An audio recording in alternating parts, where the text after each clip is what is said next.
Македонско радио Радио Скопје. Неодамна градоначалникот на општина Демир Хисар Љупчо Блажевски со неколку колеги градоначалници од други општини престојуваше во работна посета на Италија. Во ова издание на Добро утро Македонија утрински поздрав за господин Љупчо Блажевски, градоначалникот на општина Демир Хисар. Господин Блажевски, добро утро, добре дојдовте на брановите на Македонското радио, Радио Скопје. Да. Добро утро до вас и слушателите на Македонското радио. Ви благодарам што одвоивте време за нас, бидејќи патувате кон Скопје. Ви благодарам, можност да прашам, вчера падна првиот снег во Скопје, кај нас се стопи, меѓутоа вие сте на повисоко, можеби кај вас има повеќе снег, предпоставувам. Да, значи вчера падна првиот снег, меѓутоа за информација за сите што патуваат кон овој регион, дека патиштата се чисти, така да може слободно да патуваат. Ви благодарам. Можност да слушнеме од вас да ни кажете како се случи овој 5-дневен работен престој во Италија, Словенија и во Хрватска бевте, така?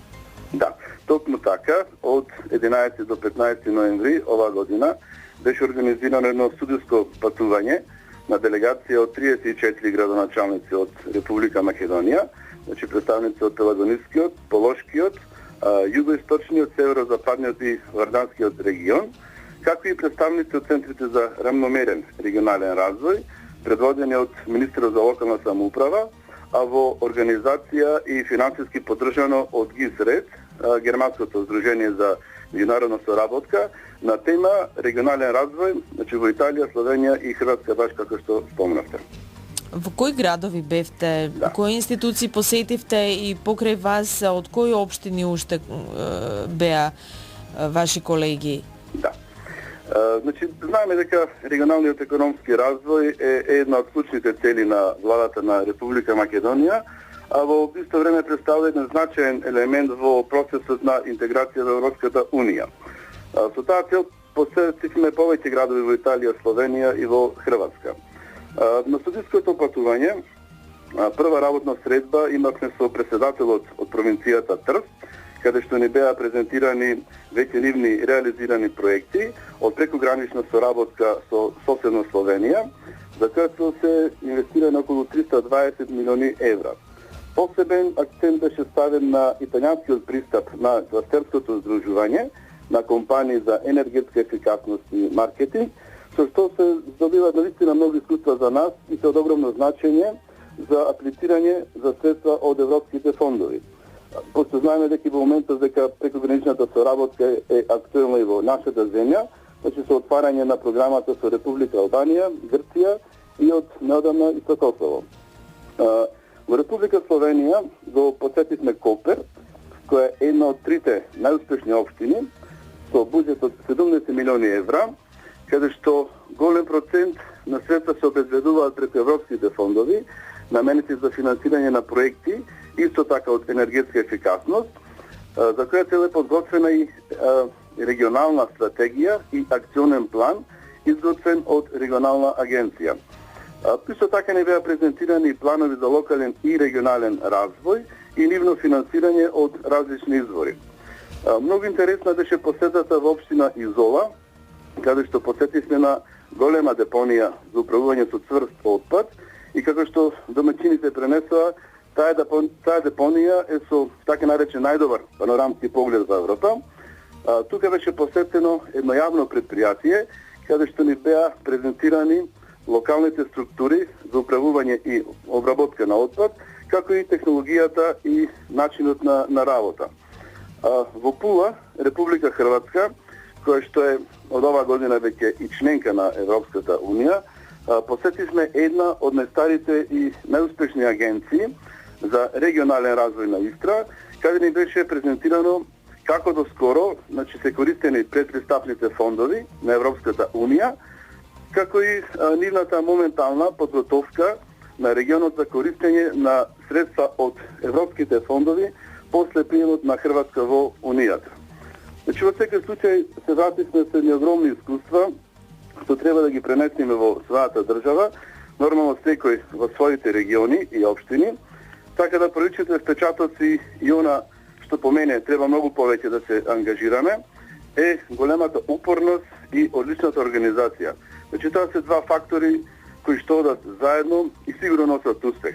Што значи дека преку ноќ резултатите сами по себе и не доаѓаат. Господин Блажевски, дали договоривте евентуално некоја соработка и што од виденото според ваше мислење има можности да биде искористено како искуство во вашата општина, еве конкретно?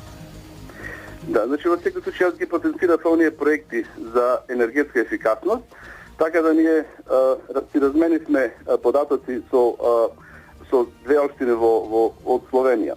Значи оно што е интересно и кај нас и што треба навистина понатаму да го имплементираме е вложувањето во енергетската ефикасност.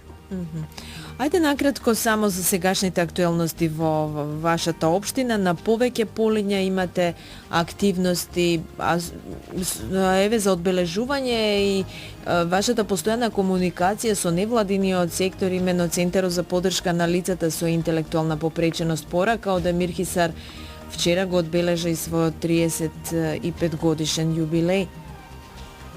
Така, значи вчера одбележавме 35 години од постојањето на Порака. Ние понатаму како локална самоуправа ќе продолжиме да помагаме. На 6 ноември овој месец, значи локалната самоуправа заедно со Центарот организираше една донаторска конференција на која што учествува директори и раководители од јавни претпријатија. Истото тоа сакаме да го направиме и со бизнис заедницата во поглед на отворање на еден социјален клуб во просториите тука на Сдруженијето на пензионери.